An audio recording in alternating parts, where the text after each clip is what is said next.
Bonjour, bonjour, bonsoir, partout où vous êtes là, le monde, je vous salue, salut.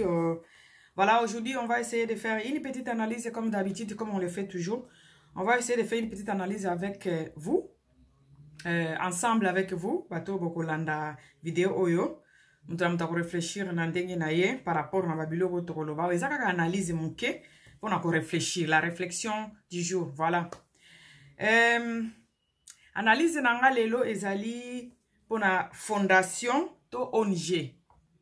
Fondation, est-ce qu'une première dame Namboka, est-ce que vous avez une fondation? C'est ça la première question. Une première, donc c'est sur ça qu'on va parler, pas la première question, mais c'est sur ça qu'on va essayer de décortiquer un peu, essayer d'analyser avec nous tous ensemble. On va essayer d'analyser est-ce que réellement une première dame d'un pays quelconque, est-ce qu'elle peut avoir une fondation ou un ONG? Est-ce qu'ils ont bien pour tout le ballon pour l'intérêt en Bokawana et puis d'aider pour la réputation en Bokawana et puis de trouver l'influence de la personne, la statut de la personne. Est-ce que ils ont important ou ils ont vraiment bien pour Mboka la première dame azala na organisme, azala na fondation? Est-ce que c'est important vraiment dans un pays? On va voir les avantages, les désavantages de ça. Et on va essayer de parler ensemble pour voir vraiment qu'est-ce qui se passe dans notre pays. Parce que tout le monde, première dame, nabiso o auti ko bima maman Olive Lembe. Atala ki osala babilo ko nyoso bande ko sala wana. Et puis balongwe na pouvoir d'un coup tout le monde, président Félix Tshisekedi aye.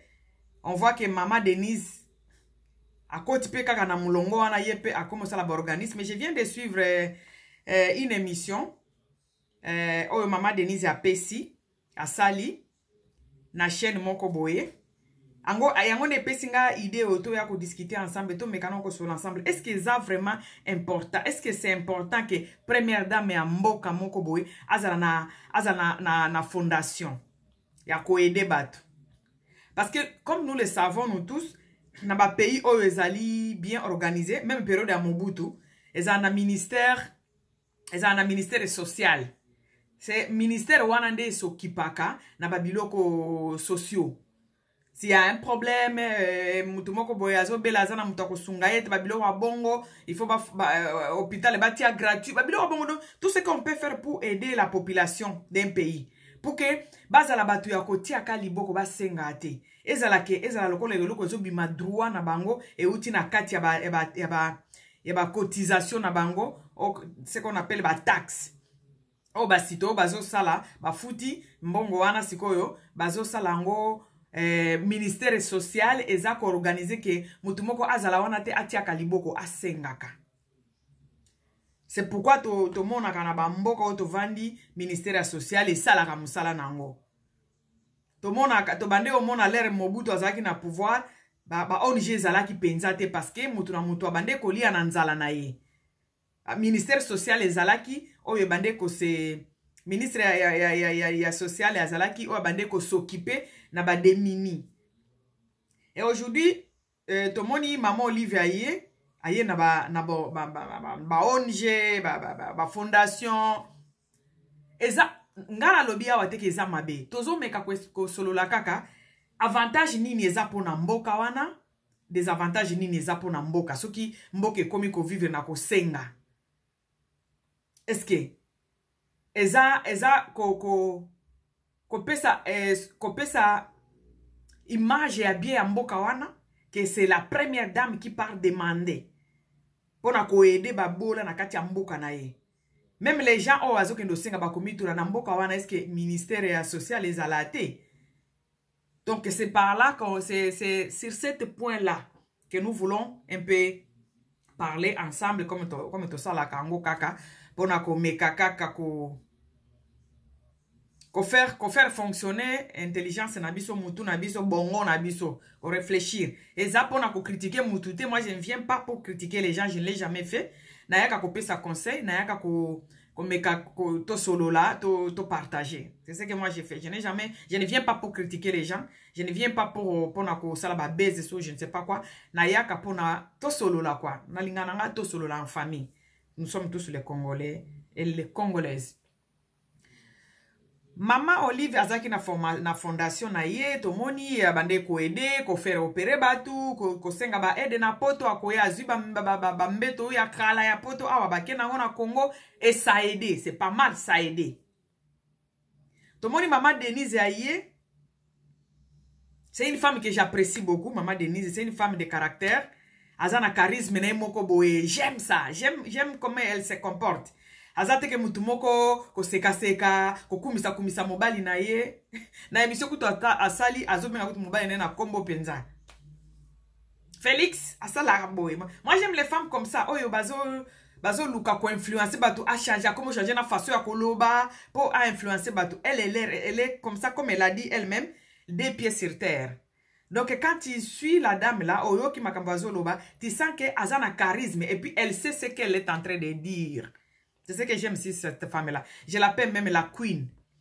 Maman Denise. Mais tout le monde, Maman Denise, yépe, aza la fondation. Donc, oh, ya Maman Olive, on dirait koka kite. On dirait l'État nabiso toloba. On dirait ba président nabiso, to ba dirigeant mboka nabiso, ete ya ki bango teke, moi si moko boe, moi si ya président de aeda kande, a mataka kita, kapona ko luka ko ede batu. On dirait, epe si mutu moko le santé, naba dirigeant na biso to moni isusu maman Denise pe aye yepe akotika na même likolo asoki na talibi même likolo wana ya maman Olive Lembe yepe aye na fondation na ye nazo faire écouter bino na no moi eloko muke avant de continuer parce que ezala teke nazo kosela bat makambo wa bo to yo kanano makambo lekaki na réunion wana avant na kota na mozindo ya avant na pesa ba avantage na désavantage bango moko ba olo bango kutu na kati ya émission au basalaki to la première question, félicitations pour la fondation de la première dame mais pour na nini aux élèves kaka mobali na comme président pour l'ancien justement ce na lancaki yango c'est parce que ezali moyen au nazanango on a koki ko sala ba action sociale. Voilà, donc ma partenaire bakoya par rapport à qui première dame. Si on comprend bien, ma partenaire bakoya par rapport à comme première dame. Profiter mingi na ba fond ya l'état ko ça ya ba fond ya l'état bomi batisa bobata mana sima ba fondation avant ça qui peut tout ka parcours na motikala lancer fondation te ko voilà première dame balamo fondation balamo ozima koki balamo pour poser ba action. Non, ce n'est pas ça. En tout cas, ngai na ndenge na yebi fondation et fonctionnera na ba propre fond nango. Année passée, ça fait exactement 1 an et 2 mois je pense, na salaki lancement et fondation. Na salaki lancement, na salaki récolte des fonds. Récolte des fonds, voilà. Cotisation na bango mensuellement pour soutenir ba projet ou ba œuvre. On peut s'en pour rien, te ba que c'est la première dame qui demande. En dehors de ça, tous les partenaires, je veux dire, aide matérielle, pas nécessairement financière, mais matérielle. Voilà. On peut s'amuser sur détail. La fondation a eu tourné na budget nini, budget en outil wapi, mbongo l'État tchaka au moins poité. Appel des fonds, attaque première dame, dans l'influence. État de droit.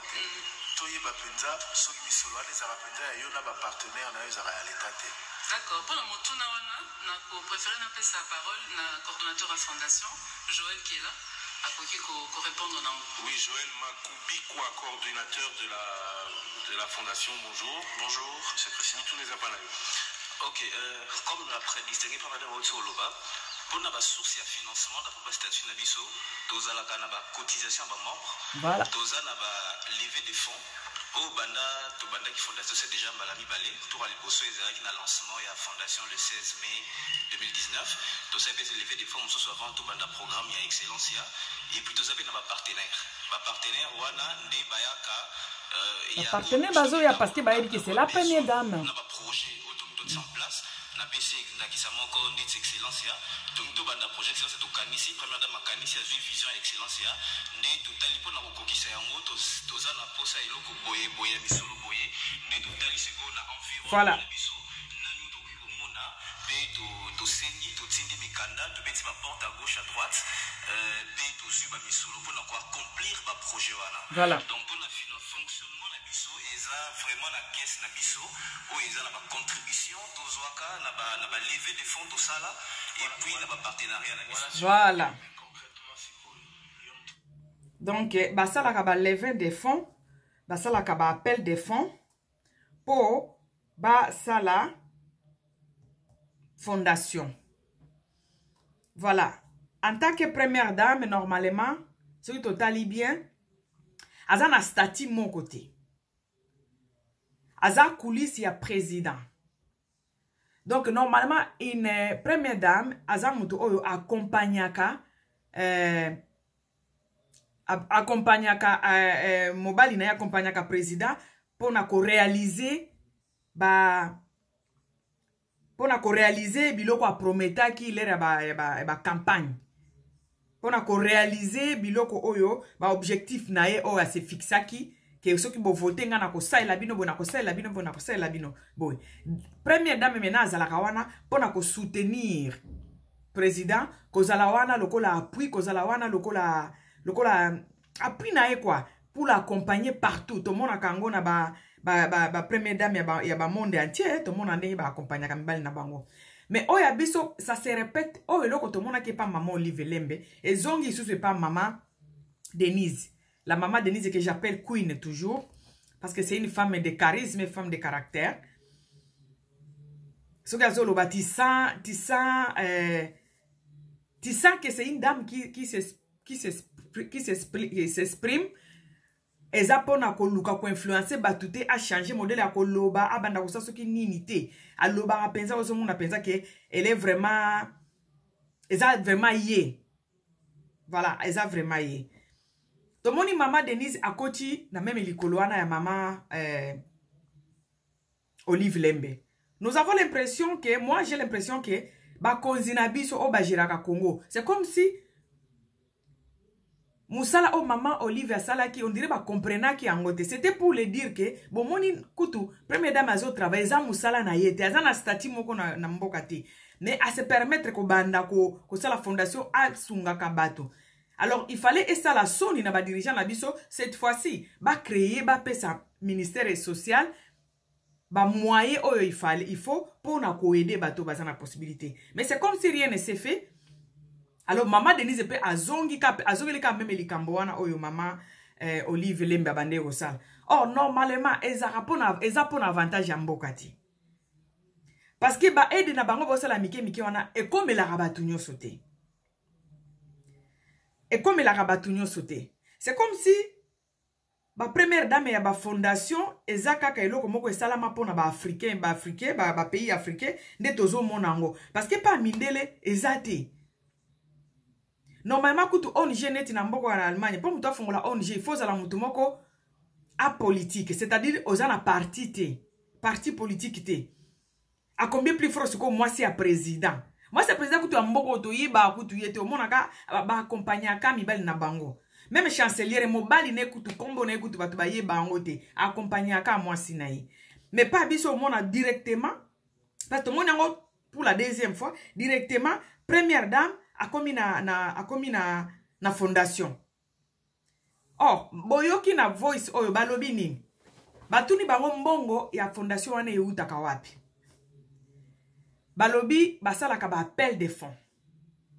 Le babenga ka bato bazana mbongo ba pesa bango. En tant que première dame, elle a déjà sa personnalité eza ko influencer personnalité na eza ko influencer bato baya bo bato mingi oyo bazana ba mbongo par exemple na Congo aoye ba ko travailler kosala don epai ya mwasi ya président c'est que kombo na yo etikali déjà na kati ya bureau wana demain ou après demain oki koya pe kosenga service bakopesa yo d'abord babenga eza déjà corruption na kanisi nasalaki video moko apona makambo ya kamera pona yango na mboka na biso ya Allemagne wa président na biso moko na 2012 auti kokota ki présidence bapesa ye ndako cadeau epa camarade na ye balongola ki président babi eza corruption. Alors ce qui première dame a commis ko ça l'appel des fonds na kin bato baza na moi possibilité pe balingi babata ma surtout ba libanais wana na je vais na kobeta c'était na place yango surtout ba libanais wana bakoya bato ya liboso bakopesa bambongo parce que bayebi coulisse ya président eza c'est la dame là.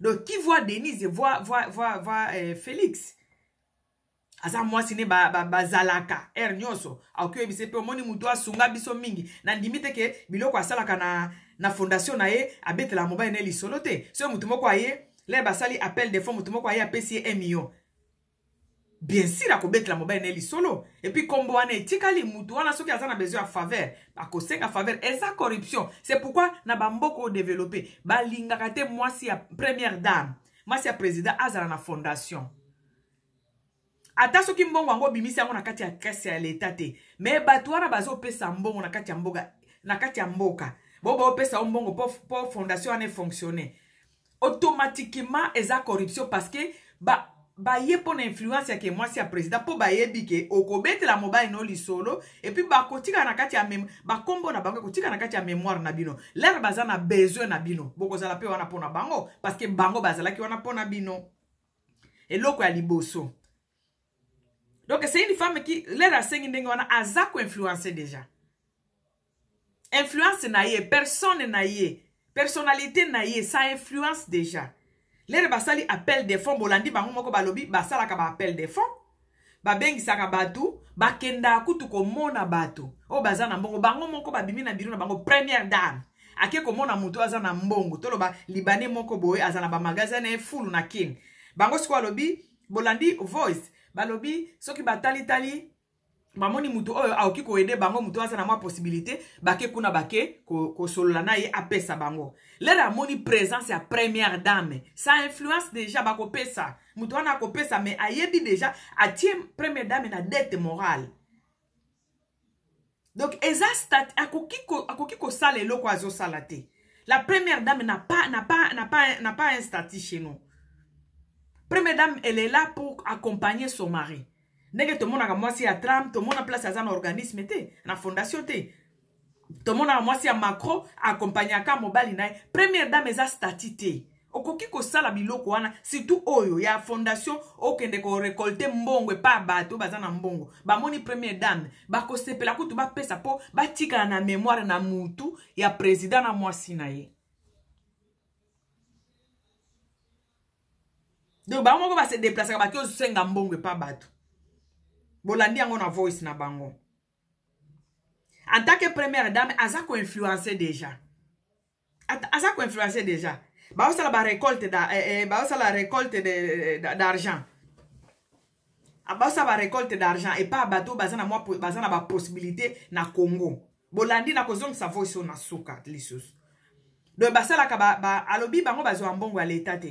C'est bon, c'est très bien. Mais au azo sala, na muto azumbongo à l'état, c'est presque la même chose. Parce que muto lebo sali ba récolte d'argent, wana muto aye ko pesa mbongo. Pour a financer fondation ya première dame. Aye pambate. Aye bi déjà kombo na ekoti déjà na litoi ya chef de l'état. To matato kita. Parce que muto moko o ya ko sala lebo sali ba appel de fonds, muto moko aye ko pesa 500,000. Aye ko pesa 1 million de dollars. Oh, pour na ko aider fondation et aider maman, tout ça. Aye parce que aye bike, maman wana za première dame, kombo na ye ko kota na présidence. Kombo na ye kota na mato ya président. Et c'est pourquoi première dame, normalement, azana droit ko sala biloko te. Bato basala ka ba fondation, ba organisme, ezala ka bato ba apolitique. Donc mutu azana parti politique te. Et oki ko la première dame te. Erero maman Olivia bande ko salango Ça nous saoulait. Et puis, tu vois comment maman Denise a zongeli même erreur wana. Et puis, j'ai l'impression que ba dirigeant na biso bazo mona te que basi o bazo te abango eloko moko boy. Pour basi o bosa eloko il ne fallait pas ça le mais pas biso. Mais bazo salango parce que baza na choix te, bato ba souffrir. Bango siko ba sali yango. To bo mona ne bato ba souffrir, ministère social et ça le loté. Journaliste a posé maman Denise cette question moko très bien kitoko. A tout nier pourquoi organisme ona yo za congolaise. Ofandi na Belgique na Congo eza mboka moko. Po masolo so ya Congo ko yoka ngwata zo na Belgique ata siko kiti na kinte. Pasi ya Congo ko yoka ngo kaka. Po Belgique etondi ba congolais. Pourquoi vous savez que organisme wana nani fondation oyote avant aux à la première dame? Ba tout nier question wana, c'était une belle question. Elle n'a pas répondu. Alobi kaka non, na sali yango, na fongoli yango, na mai année passée, ça une année, 2 mois, tout ça, des trucs comme ça. Mais pourquoi ça, ce que ça là qui yango avant, ce que ça là qui aïe a comme première dame, to kuti azaki na fondation na ye. Aboboloba ana akobomane fondation te peut-être, mais akoki ko délégué yango apesi agité gérant tout ça là. Mais que yé moko a se déplacer ka, net boy ba se déplacer ba ke pa libanais moko boy aza influent na Congo. Bako senga fond. Po balobi yango na interview na bango wana. Bako senga fond. Mais na libanais wana. Eza lokwa corruption parce que atikali na mémoire na bino asaleli bino apesi bino mbongo. Et puis bazo pesa par rapport na influence à la première dame. Ngaku tuna sa nano appel de fonds na kin na keka na kin on sa la fin de pont appel de fonds pour na sunga bato. Est-ce que ba libanais ba koya ba oyate parce que ba yebi e bazana intérêt mon côté pour na ye ba ebele ba koya ba msupe ba koya na bango bazana na bolingo wana ya koede mais ba tu ebele ba koya po ba moni première dame moto azo récolter mbongo okopesa mbongo sa opesa kombo te sa kopesa loko sala raté directement ayebi ke kombo na ye e mati déjà na niveau ya présidence les razana proma kwa ka kolela mama wana kaka même mama wana aweka na même bureau. Alors ba maman nga yoyo oyebi susu année passée na pesa ki emio pona nini ndiko na za problème moko boy biloko nanga bakangi soki wapi soki koyebi sa papa etambola ka bongo. C'est pourquoi na ba pays o eza développé première dame azana droit à kosala ba commerce ti. To mona kutu batu famille nyoso kutu ya famille royale par exemple ya Angleterre bazana droit à la commerce ti. Pour na baza ba influencer ba koki ko influencer quelque chose oyo koki ko baby sa mboka mobimba.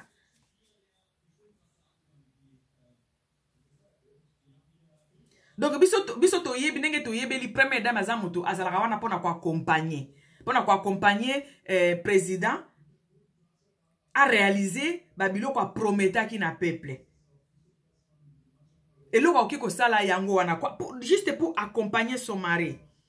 Pour réaliser ba projet oyo a promettre qui na peuple. Mais ce qui a commis chef ya fondation moko boy. Donc d'abord elle passe tout son temps là-bas. Azan attend que tu ya ko s'occuper que après ça le bagambal na mona ki boy na yoka ki boy parce que moi si première dame il faut ça lito ya mobile na to bando mona ngwe pa ya moi si ya Obama partout. Et puis Obama disait celui-là c'est elle la chefine. Parce que bangonde ba lamba kana coulisse biloko yo to mona ba hotel biso na table président Salibo a ok jamais que ça décision ça ka tout na moi sinae bangonde ba lamba kan coulisse il faut azala wana se concentrer bureau ya première dame c'est bon mais fondation et puis bazo sala ba demande à fond bazo senga mbongo et pas maman Olive ça dérangeait vraiment je suis pas les seuls les abattu belo bilo ko ne bande ko déranger bango première dame ko za na ONG ok la fondation te zala nango kasi senga kapete mais ozala nango zo senga ka ba mbongo et pas bateau et ko influencer na nini na bino na ki président na bino ko influencer mutu moko akoki ko pesa ba mbongo ebele lera za problème akosenga bino et de bokopi mais la été parce que comme on a déjà na kati ya bureau ya première dame. Comme on est dans la mémoire de la première dame. Donc, ça peut influencer beaucoup de choses. Dédé. Balobaki, soki na pays, mutu yako senga zate ou bien, yé moko mama Denise alobaki, ba senga ape, ba zape na ba partenaire na bango o baza à l'étranger. Bande konanga. Première dame par exemple, car ndenge toza wana première dame ya Congo. A esko ko senga aide.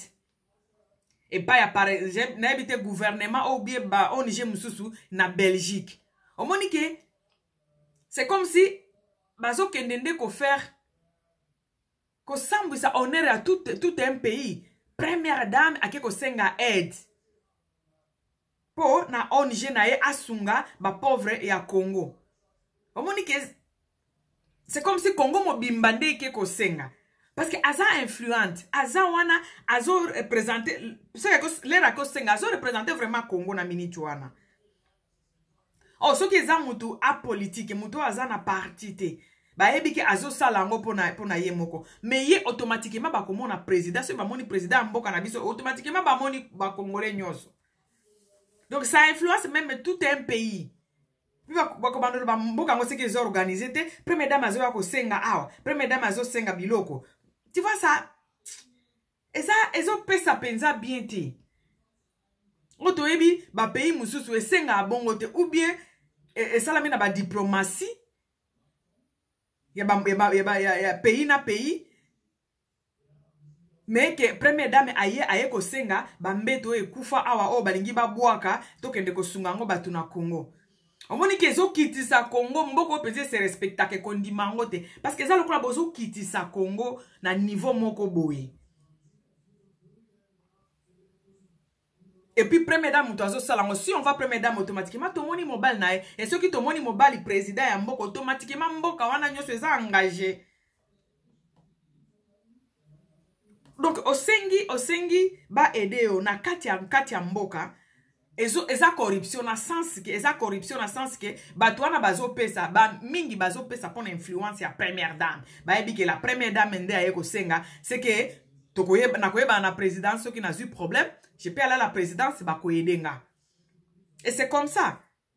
Donc eza ba conséquence ba désavantage ya babiloko wana que première dame azana ONG na moko boy appel de fonds wana les réseaux salango bato ba omona ndé yo ba omona président, la femme de président donc akosola na mobile na yeke société songolo pagala et pesa kinga boy mbala moko kombo ya sedo na etike na kati ya mitu na bino na mémoire na bino le baza na proba ko yaka kolela ka place ba pesa kimbo.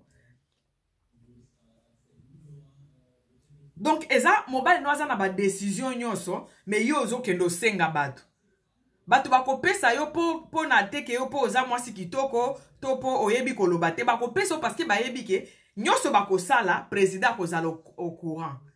Et ce qui président za au courant c'est que ba komi na mo influence moko boye. Ce qui azana problème akozonga kana même bureau wana. Place ka pesa la ki wana akozonga ka wana. Bato ba sala kana na organe na fondation no bako yamba ye po ba moni a pesa ki par exemple 1 million. Biloko nesko kangami na ebite soki na matadi soki wapi soki bakangi yango soki wapi akoya kolela ka mama wana okoza pe na difficulté akoboya ko aider parce que sunga ki yo déjà donc atela ki yo déjà mutam. C'est pourquoi moi si a président akoki ko sala ONGT akoki ko sala ONGT azana statut na kati ya mboka azaka mutu moko il faut donc ambana ko accompagner mobali na ye pour na ko réaliser ba projet. Ako fongola ako zala ko sala ONGT. Tout le monde qui a pas maman Olive ça ne nous plaise pas. Et ben là que c'est pas ça bisoté. Mais toza ki na choité azo sala ngo po ba dirigeant ba bando occupé na bango te social mais to moni on dirait succession na ngo lisusu. Maman Olive to bakisi siko mama Denise peka bango ka bango soka bazo bunda oya kebo aide bato wa kebo aide bato. Donc muto azana mwa mbongo na epo asomba ba diriger za facile. Apesi bino mbongo po bo sala ba fondation na bino e fonctionner bien. Après ayeko senga bino service okoboya ko pesa service te. Okoboya ko pesa service te po asi apesa ki mbongo ya fonctionnement ya fondation na yo. Eza corruption. A corrompre déjà, eza corruption. Basi ya ba dirigeant na ba mboko se respectaka, ba sala ka ba fondation te. Ba poser quelque question pourquoi ça la fondation ana avanté. O sala yango ka lere bokomi ba konzi ya mboka. Oh, na moment na oyebi que comme on ça va influencer personnalité na ça influence beaucoup de choses. Donc ce qui personnalité a mutuza ko influencer na makambo moko boye eza déjà corruption comme on souhaite eza corruption.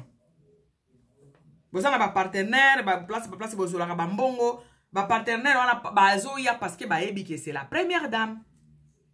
Alors pour éviter babilo ko wana ba otia bino na mutambo parce que so muto asi apesi mbongo o comme une dette morale vis-à-vis ya muto wana ou ya cette personne morale là. Une société ba pesi mbongo pour faire fonctionner fondation na yo. O comme une dette morale vis-à-vis na cette personne na cette na muto wana. O comme une dette morale na cette société. O comme une dette morale na muto apesa ki mbongo wana.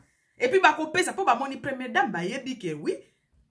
Ce qui n'a pas si awa, c'est que le président Fachi a koyoka kombo nanga. Parce que c'est sa femme, légitime. Moi, si na oya tambola rana ye. Abeta kama solo, bisakaye, to les autres fonctions, mutu boy, penza pesi biso boy, poto somba boy, poto faire opérer, batu boy, mutu moya pesi biso boy. C'est pourquoi na ba mboko eza développé, ba ONG na ba fondation, ba sala kangonde bato, ba apolitique, bato, baza na politique te. Yo, moi, mobile noaza, j'ai déjà président ya mboka. Ok, no sala ONG. O banda pe ko senga ko sala ba appel de fonds. Batu ba koya ebele bo baza na mbongo. Bazo linga ba bata masima na bino. Bazo linga baza na vitamine C. Nenge ba alma ba benga kango. Po alinga za na vitamine C akoya. Parce que ayebi ako se cacher sima na yo. Ce qui problème okende pas maman. Maman aussi au PC 500 000, au PC 200 000. Oza problème ko boko ye pas maman. Et ça vitamine C, asombi déjà vitamine C na ye. À tout le temps, dès qu'il a besoin, il met ça dans l'eau à la mélie.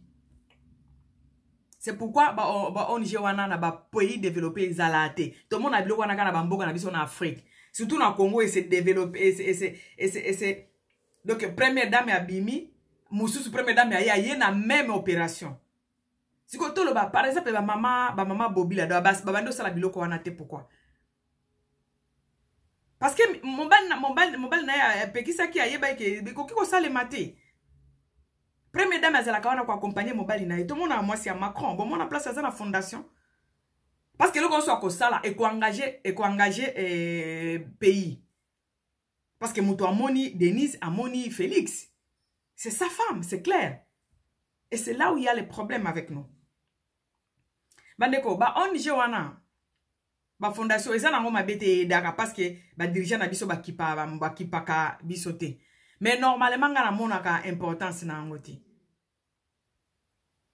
Et surtout pour la première dame. Lero ke ko senga aide na Suède par exemple. Bazo la première dame ya Congo. Aye ko senga ba biloko to se utiliser ba occasion déjà. Et ça ko influencer déjà mboka mobimba. Donc on voit les pays. Et so mona pesa mboka na bino ndezo mona na ke ya utala ba eko senga awa boy bazane logote parce que première dame automatiquement c'est le président et président automatiquement on va les pays, c'est tout un pays. C'est tout un pays, ils ont représenté déjà tout un pays. Et ça le Congo ndeki ko senga parce que ça première dame ya mboka wana. Ba maman Bobila da ba sala ngote. Ba si pe belé ba président ba mboka belé ba sala ka ngote. Pourquoi pas biso se répéter? Pourquoi pas se répéter?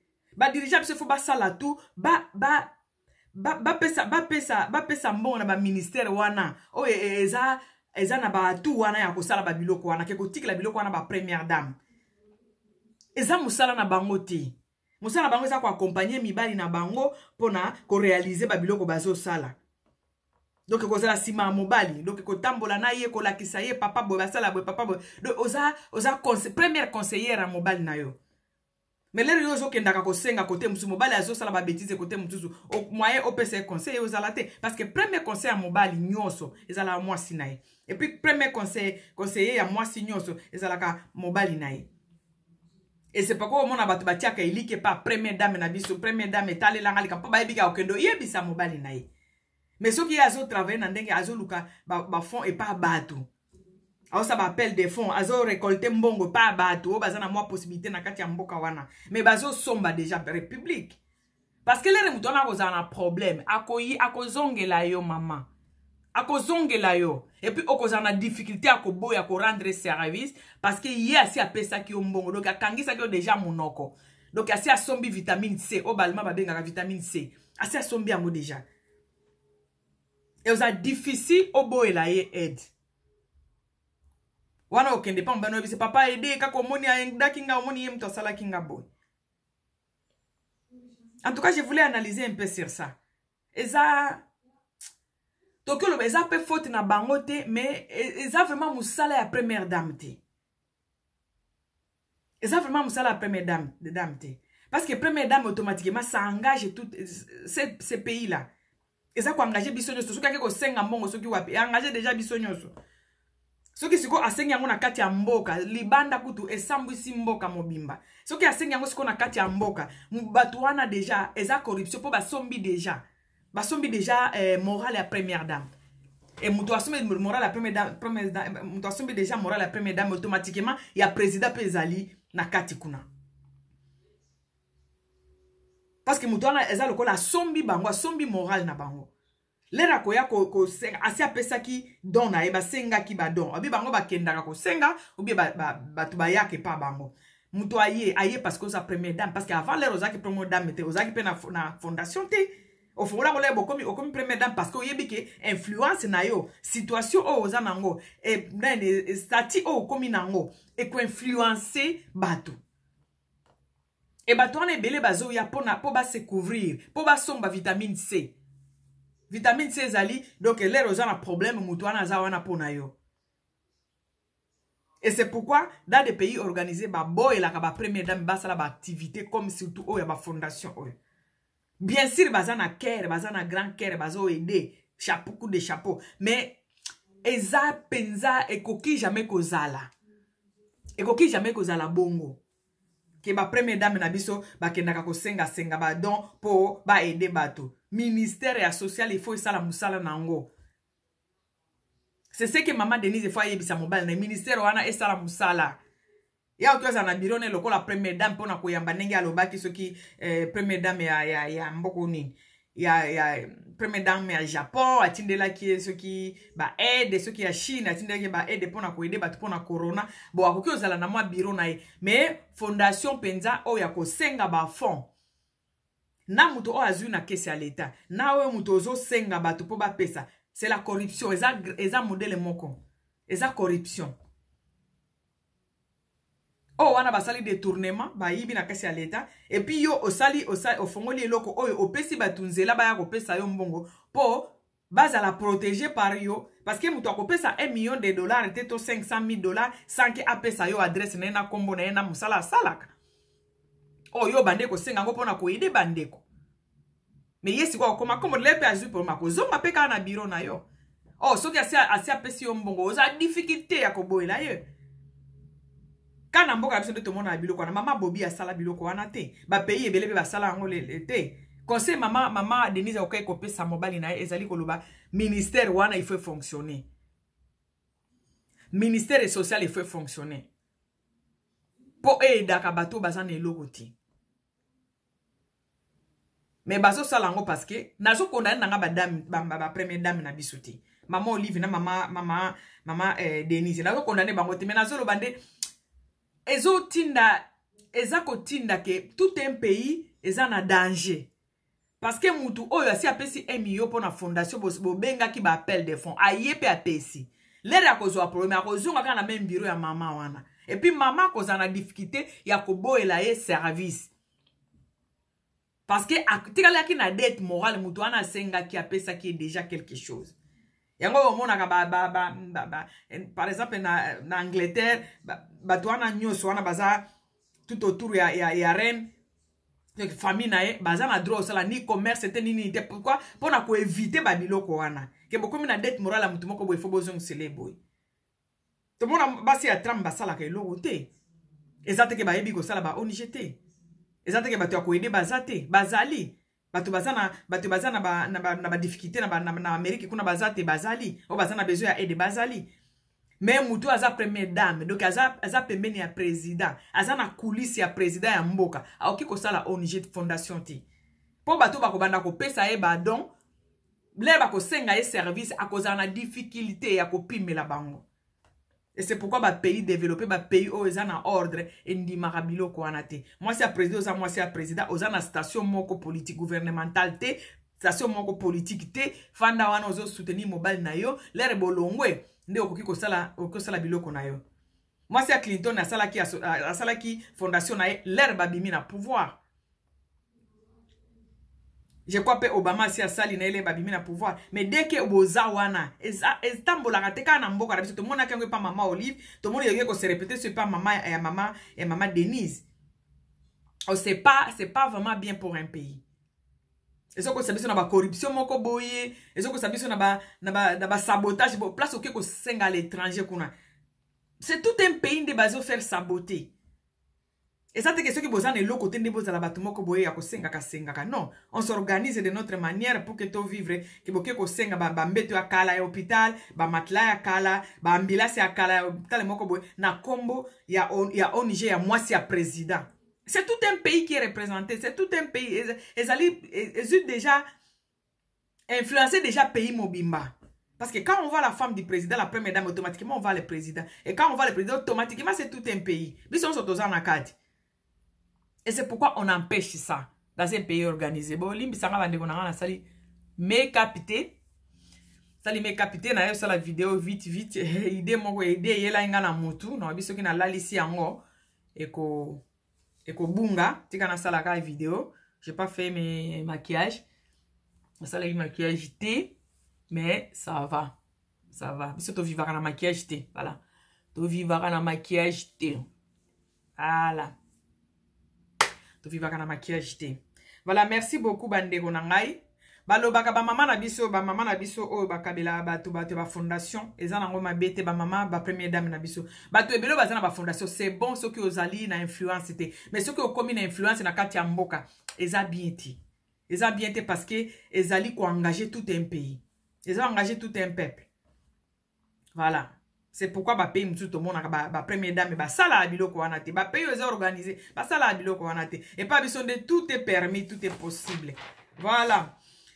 Boga na lingina lo babande ko mutu a kendaka ko sengela yo po apesa yo mutu apesa ko mikolo nyoso esunga apenza te la kisa mutu balobaka ko pesa mutu mbisi te mais la kisa ko loba mbisi. C'est très important. Ce qui peut peuple si mais ça na ke ba kabela bango. Et peuple wana eza déjà ya kokufa. Faut ko lakisa batu ko loba mbisi, ko kabela bango mbisi ti. On met ça na mabe. Donc ministère na biso social il faut s'occuper vraiment na problème sérieux tozanango. Que ba première dame ba komi ko sala biloko ezali ko engager biloko ba sala kawana, ça engage vraiment tout un pays. C'est un danger pour tout un pays. Pour mutu wana si apesi libanais moko bo indie moko bo akoya. Bozo sala ba appel de fonds, mutu akoya récolte de fonds. Mutu akoya bo ebiete. A cause appelle indien moko boy, chinois moko boy. Aya pesi, les raci apesi combo na étiquette déjà na be mémoire na bino. Parce que yo maman président to ko bête la mobile no li solo. Bo fanda kanda ko moko bola la mbeto moko. Bête solo, combo ba mutona pe étiquette déjà na moto. Lere mutona o senga bino service. Tam spe service na zapona ko baby sa kongo bimba. O afuta tax c'était na babilo ko moko boy. Na ba conteneur na moko boy azo ya nango. Mama na za na mbongo. Asi apesa ko 500,000. Mama na za na mbongo te ofuta ba tax. Oh, bah, taxe, on a ce qui a foutu à Kango, qu'on dédouane, bah, bilo, qu'on est au cœur, ça, peut-être 1 million. Mais pour na 200,000, après ça, qui bino, bilo, qui mimi a offert. Qui perd? C'est tous les Congolais. Au moment où ça, qui en pour na yo, moko, mais Congo, mobimbande, perdre. Et c'est pourquoi, bah, pays organisé, première dame, au cœur, ça, la ONGT. Première dame, au cœur, ça, la ONGT. Voilà. Première dame, au cœur, ça, la ONGT. Et ça, bilo, tout le monde a quand on mboka, na biso, mboka, miso, mon, bilo, ko anati. Pour terminer, je vous mets encore, voice na bango wana. Aux détenir ma chiffre. Oui. Tourner autour de quel chiffre vous les mobilisez comme? 1 an et 2 mois, je pense. Na sala qui lancement et fondation. Tika la lancé fondation. Te komika première dame balamo fondation. Balamo aussi ma coquille balamo pour poser ma action. Non, ce n'est pas ça. En tout cas, ngai na ndenge na yebi fondation et fonctionnera na ba propre fond nango. Année passée, ça fait exactement 1 an et 2 mois, je pense. Na sala qui lancement et voilà, je crois bino moko boyebi, bino moko boyoki makambo.